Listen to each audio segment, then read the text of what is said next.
भैरो भैया रहे अगारी, ऊंचे बाटे महल अटारी, पूजे माई के दुनिया सारी।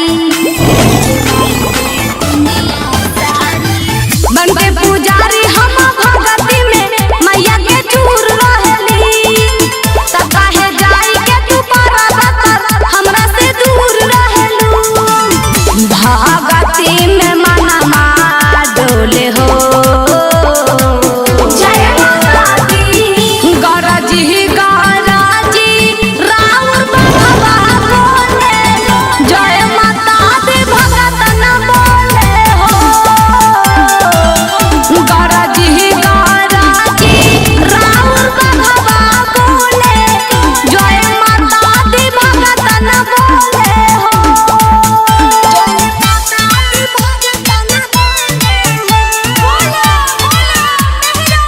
म्यूजिक बाय अमन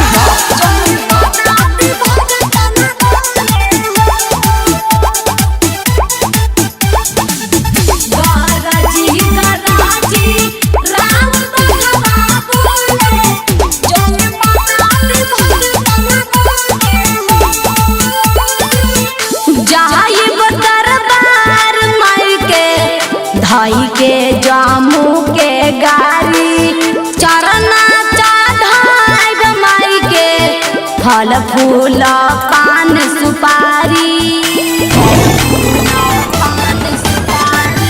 रउए दया से सुनी मैया मोरी, नरेश पूछो लिखा तर जी, बाटे बोध नहीं आवे पूछो जूही राजा गावतर जी।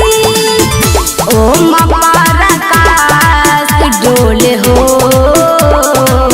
जय माता दी, गरजी गरजी राउर बाबा बोले, जय माता दी भगत न बोले हो।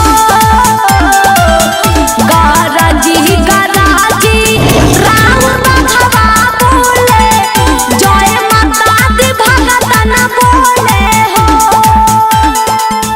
ओम दबंग रिकॉर्डिंग स्टूडियो घोड़ा सा।